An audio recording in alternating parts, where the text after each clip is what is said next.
आपको जानकर हैरानी होगी कि राजस्थान के चित्तौड़गढ़ जिले में स्थित सांवरिया सेठ जी के मंदिर में हर महीने दान भंडार से निकली रुपयों की राशि 10 करोड़ से ऊपर निकल जाती है। सेठों के सेठ सांवरिया सेठ के दरबार में हर दिन हजारों भक्त अपनी अर्जी लगाने और दर्शन करने आते हैं। सांवरिया सेठ जी को लोग अपना बिजनेस पार्टनर बनाते हैं और वे जो भी कमाते हैं उसका कुछ हिस्सा सेठ जी को देकर जाते हैं। और जो खाली हाथ यहाँ सांवरिया सेठ जी के पास आता है उसे सेठ जी खाली हाथ नहीं जाने देते हैं। तो दोस्तों, अगर आप भी यहाँ आना चाहते हैं तो मैं आपको इस वीडियो में बताऊंगा कि आप भी सांवरिया सेठ जी के दर्शन करने कैसे आ सकते हैं, सिर्फ एक दिन में आप कैसे घूम सकते हैं, and most important question, total खर्चा कितना होगा, और खाने पीने से लेकर रहने की कंप्लीट इन्फॉर्मेशन आपको इस वीडियो में मिलेगी। इसीलिए सबसे पहले आप जय श्री सांवरिया सेठ के नाम से कमेंट कर दीजिए और वीडियो को लाइक और चैनल को सब्सक्राइब कर लीजिए, क्योंकि ऐसे ही टूर गाइड वीडियोस आपको इस चैनल पर देखने को मिलते रहेंगे। सांवरिया सेठ जी का मंदिर चित्तौड़गढ़ के मंडफिया गांव में मौजूद है। भगवान श्री सांवरिया सेठ जी का संबंध मीराबाई से बताया जाता है। कहानियों के अनुसार सांवरिया सेठ मीराबाई के वही गिरधर गोपाल है जिनकी वह पूजा किया करती थी। मीराबाई संत महात्माओं की जमात में मूर्तियों के साथ घूमती फिरती रहती थी। ऐसे ही एक दयाराम नामक संत की जमात थी जिनके पास मूर्तियां थी। एक बार जब औरंगजेब की मुगल सेना मंदिरों को तोड़ रही थी और मेवाड़ राज्य पहुंचने पर मुगल सैनिकों को मूर्तियों के बारे में पता चला, तब संत दयाराम जी ने मूर्तियों को खुले मैदान में एक वट वृक्ष के नीचे गड्ढा खोदकर पधरा दिया और फिर समय बीतने के साथ ही संत दयाराम जी का स्वर्गवास हो गया। और कई सालों बाद सन 1840 में मंडफिया गांव के निवासी भोलाराम गुज्जर नाम के ग्वाले को एक सपना आया कि बादसोड़ा बांगुड़ के मैदान में 4 मूर्तियां जमीन में दबी हुई है। जब उस जगह पर खुदाई की गई तो भोलाराम का सपना सही साबित हुआ और वहां से एक जैसी 4 मूर्तियां प्रकट हुई। सभी मूर्तियां बहुत ही मनोहारी थी।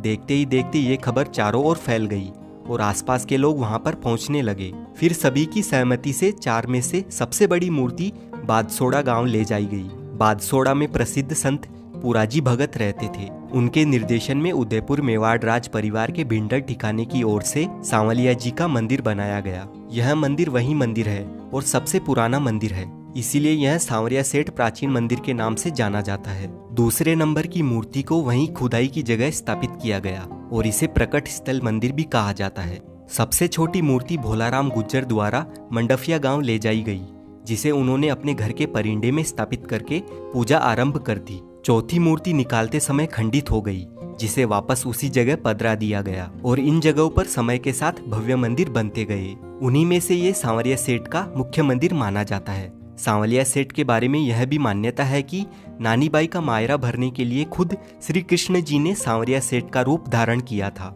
इसीलिए व्यापार जगत में उनकी लोकप्रियता इतनी है कि लोग अपने व्यापार को बढ़ाने के लिए उन्हें अपना बिजनेस पार्टनर बनाते हैं। सांवरिया सेठ के दर्शन करने आने के लिए आपको सबसे पहले आ जाना है चित्तौड़गढ़।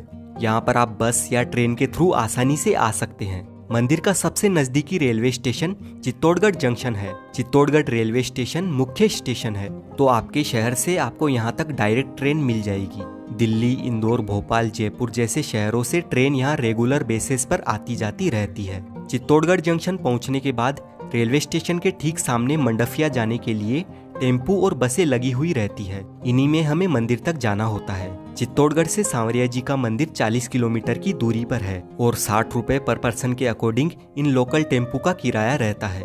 चित्तौड़गढ़ से निकलने के 50 मिनट बाद हम पहुंच जाते हैं मंडफिया गांव में सांवरिया सेठ जी के दरबार के सामने। अगर आप अपने पर्सनल व्हीकल से यहाँ पर आते हैं तो आपको यहाँ पर फ्री में 4 व्हीलर और 2 व्हीलर के लिए पार्किंग की सुविधा भी मिल जाती है। अब हम जाएंगे मंदिर के अंदर। दोस्तों, एक जरूरी बात मैं आपको बता दूं, मंदिर के अंदर किसी भी प्रकार की पूजन सामग्री जैसे फूल, प्रसाद, अगरबत्ती, नारियल जैसी पूजा सामग्री ले जाना बिल्कुल अनिवार्य है। तो आप मंदिर में दर्शन करने के लिए खाली हाथ ही जाइए। यहाँ से हमें प्रवेश द्वार तक जाना होता है। मंदिर ट्रस्ट की ओर से यहाँ पर आने वाले भक्तों के लिए नियमित ठंडे पेयजल की सुविधा उपलब्ध रहती है। मंदिर के इस वाले प्रवेश द्वार से एंट्री लेते ही आपको सांवरिया सेठ जी का भव्य और बहुत ही प्यारा मंदिर दिखने लग जाता है। मंदिर के अंदर फोटोग्राफी, वीडियोग्राफी अलाउ नहीं है, पर आप अपना फोन अंदर ले जा सकते हैं।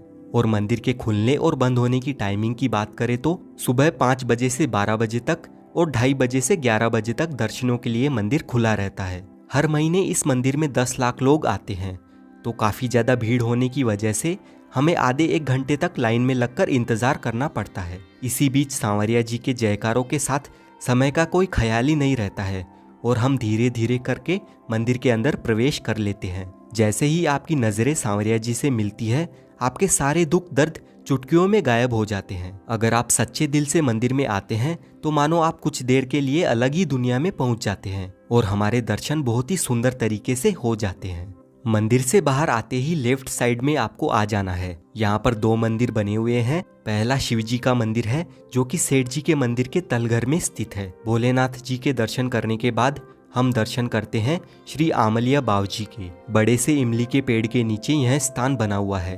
कहा जाता है कि सांवरिया सेठ के दर्शन हो जाने के बाद आपको आमलिया बावजी के दर्शन करना भी जरूरी होता है, तभी आपकी मनोकामना पूरी होती है। इसीलिए आप भी यहाँ पर परिक्रमा जरूर लगाना। यहाँ पर हम कुछ देर बैठकर और थोड़ी बहुत फोटोज खिंचवाकर मंदिर से बाहर की ओर आ जाते हैं। मंदिर के अंदर जाकर और दर्शन करके बाहर आने तक हमें पूरे 1.5 घंटे का टाइम लग गया था, तो दर्शन करने में मेरे हिसाब से ज्यादा टाइम नहीं लगता है। यहाँ पर श्री सांवलिया जी मंदिर मंडल द्वारा संचालित प्रसाद काउंटर से आप प्रसाद के तौर पर 40 रुपए में लड्डू, 30 रुपए में मठड़ी, 250 रुपए में सागर और 100 रुपए प्रति नग से मैसूर खरीदकर अपने घर के लिए ले जा सकते हैं। यहाँ पर भी आपको प्रसाद खरीदने के लिए लाइन में लगकर थोड़ा बहुत वेट करना होता है और पार्किंग वाले एरिया में आते ही आपको यहाँ पर लाइन वाइज बहुत सारी शॉपिंग की दुकानें दिखेगी। यहाँ से आप अपने लिए शॉपिंग भी कर सकते हैं और साथ ही नाश्ता पानी भी कर सकते हैं। और खाने पीने की बात करें तो यहाँ पर आपको फैमिली रेस्टोरेंट्स मिल जाएंगे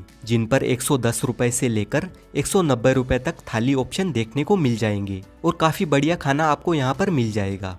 वैसे तो दोस्तों आप एक दिन में ही बहुत ही अच्छे तरीके से सांवरिया जी के मंदिर में दर्शन करके उसी दिन अपने घर के लिए रवाना हो सकते हैं, लेकिन फिर भी अगर आपको रहने की व्यवस्था चाहिए तो श्री सांवलिया जी मंदिर मंडल की ओर से बादसोड़ा चौराहे पर श्री सांवलिया धाम फैमिली रूम और हॉल डॉर्मेट्री धर्मशाला स्थित है। इस धर्मशाला के चार्जेस कुछ इस टाइप से है। डबल बेड के लिए 500 रुपए, 4 बेड के लिए 1000 रुपए और 16 बेड हॉल डॉर्मेट्री के 200 रुपए पर बेड के हिसाब से रहने की सुविधा उपलब्ध है। और अगर आप मंडफिया में रुकना चाहते हैं तो यहाँ पर सांवलिया जी मंदिर मंडल की ओर से रुकने के लिए कई भक्त निवास बने हुए हैं। इनकी जानकारी आपको नीचे डिस्क्रिप्शन में मिल जाएगी। यहाँ पर आपको डॉर्मेट्री 20 रुपए में और रूम 50 रुपए से लेकर 1000 रुपए तक मिल जाते हैं। वहीं प्राइवेट होटल की बात करें तो नॉन एसी रूम 500 रुपए से 700 रुपए तक और एसी रूम 700 रुपए से 1000 रुपए तक मिल जाते हैं। और आप चित्तौड़गढ़ में रुकना चाहते हैं तो मंदिर ट्रस्ट की ओर से चित्तौड़गढ़ में श्री सांवरिया जी विश्रांति गृह बना हुआ है। यहाँ पर आपको बहुत ही सस्ते में फैमिली के लिए रूम और सिंगल पर्सन के लिए डॉर्मेट्री की सुविधा मिल जाती है। अधिक जानकारी के लिए आप shrisavaliaji.net इस वेबसाइट पर जाकर चेक कर सकते हैं। लिंक आपको नीचे डिस्क्रिप्शन में मिल जाएगी। श्री सांवरिया जी के मंदिर में आकर दर्शन करने का हमारा टोटल खर्चा मात्र 500 रुपए पर पर्सन के अकॉर्डिंग आता है, जिसमें 120 रुपए टेम्पू का किराया, 150 रुपए का खाना पीना, बाकी के रुपए आप ट्रेन टिकट के जोड़ लीजिए। हमारी श्री सांवरिया जी मंदिर की यात्रा यहीं समाप्त होती है। अभी तक आपने चैनल को सब्सक्राइब नहीं किया है तो प्लीज कर लीजिए। वीडियो अच्छा लगा है तो वीडियो को लाइक कर दीजिए। मिलते हैं आपसे नेक्स्ट वीडियो में।